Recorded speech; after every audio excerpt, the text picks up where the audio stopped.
Hi everyone, it's Marie here and I'm back with another process video for Lottie Loves Paper. Now this is another layout making a page using the Pinkfresh Studio Celebrate collection, and this is that large dot paper with it looks like a sun to me. That big yellow dot is a sun.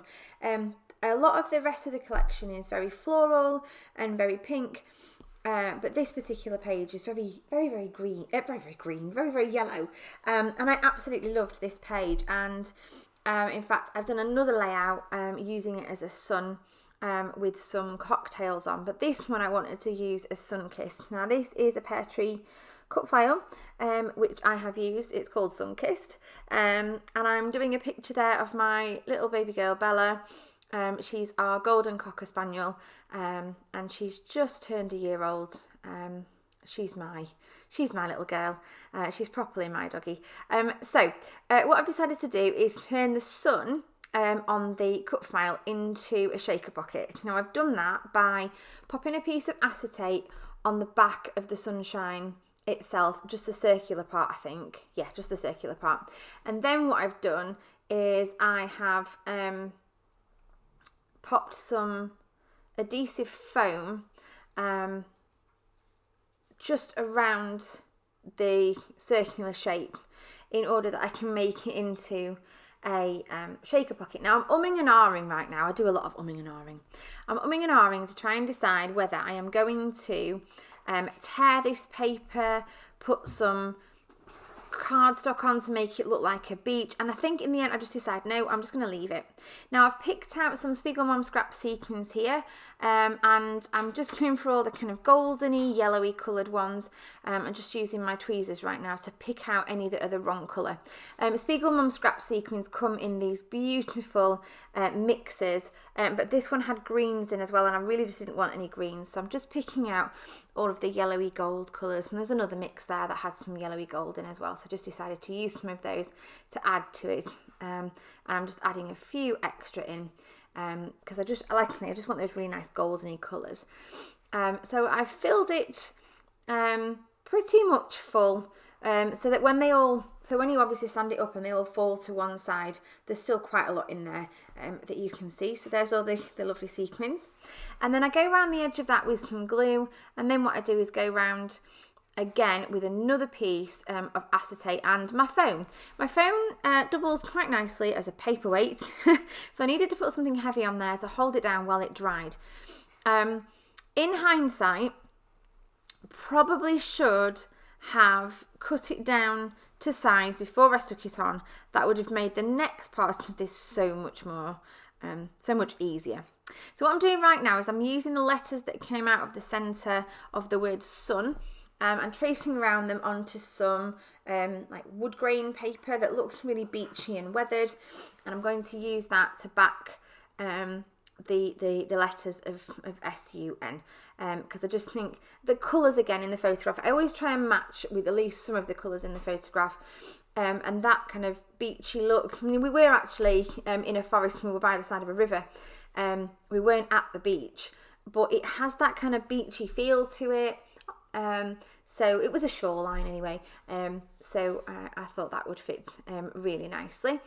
So I'm going to stick those on in just a second onto the letters there, and that has worked really well.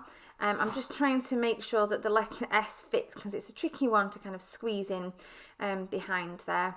So I'm just trying to fit it all in, and I'm noticing as I'm moving it around ever so slightly, the glue has not fully dried yet, so I decide to move on to my photograph. I'm just going to map my photograph on a little bit more of that wood grain paper, and then I'm going to use that Bramble Fox perspective frame that says favourite on it, and I'm going to add that onto the photograph. It kind of brings the photograph in, but it really focuses it in on Bella as the subject. Now, like I said, this was really difficult, and cutting this acetate off whilst trying to keep the sequins in and having them not pop off. I definitely didn't make this shaker pocket in the best way you could make a shaker pocket. Lesson learnt, in future I will cut my shape out first.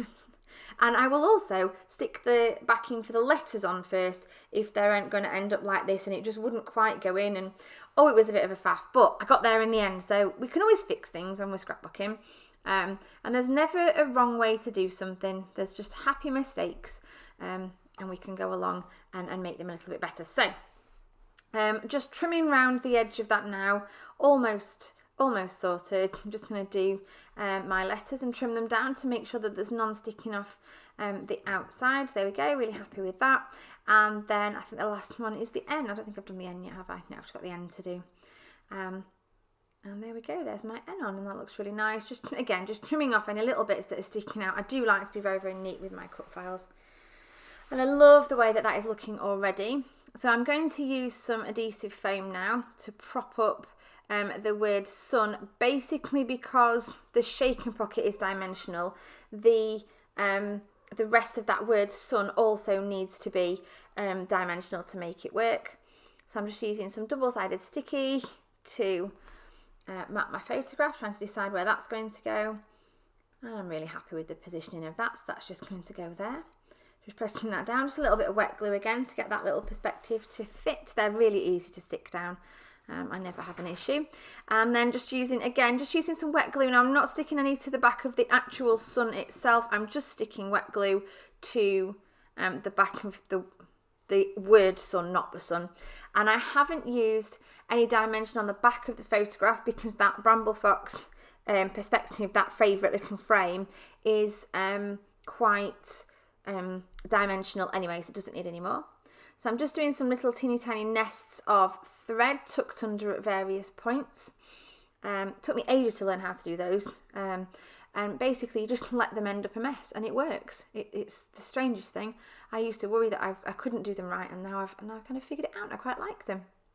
So some little tags and things here going in that bottom corner. So I'm going to faff about now with a few little bits of ephemera. Now I'm picking out random things from my stash. What I found with this Pinkfresh collection is that I used all of the ephemera and all of the all of the ephemera. There was nothing else that came with it. There was stamps, there was one packet of ephemera, and then there were loads of papers.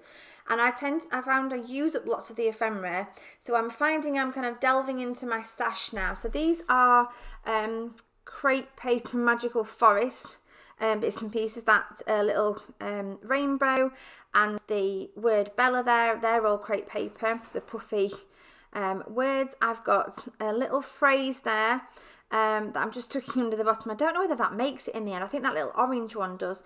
That was sent to me in a Happy Mail swap with a friend. And just changing the colour of the thread that's going under there because it didn't quite work. That darker brown colour I wasn't happy with. I'm now changing the rainbow. Just again, like I say, bits and pieces from my stash. I'm just going through all the things that might fit and might work with this layout because all I had to go on with this particular layout was that one backing, that one large piece of paper that I started with. So all the little pieces are just bits and pieces from my stash. These again are crepe paper magical forest, and I'm just looking for some bits and pieces that can go in and work. Does that make it? I'm not sure if that butterfly stays there or if I take that one off. And I think it does stay there because I've put dimensional foam on it. Faffing about with my little nests of thread again, trying to decide which colour's going to work best. I told you I do a lot of faffing. And again, just looking at the stickers. I did and ah about that little bunting. It does look quite cute, but then it comes back off. And I changed my mind. I think that's about it. I am going to probably go in with a couple more bits and pieces, but in the end, that is the basic way that the layout has ended up. Just found a couple of little teeny tiny stickers there, and then I'm going to come back in with some sequins that I'm going to glue down with glossy accents. Now my glossy accents tub is an absolute nightmare, and the stuff never comes out first time, and I always have to get a pin or a needle out and poke a hole in it every single time, no matter what I do. But yeah, just a few more sequins and then I am done. So raided my stash to get a few other bits and pieces, some random bits of cardstock, and that's the end of my layout. Thank you ever so much for watching. If you keep your eyes on the screen now, you will see a lovely few close-ups of the layout itself, which I absolutely love. I'm really, really pleased with how it turned out. Thanks ever so much for watching, and I'll see you again soon.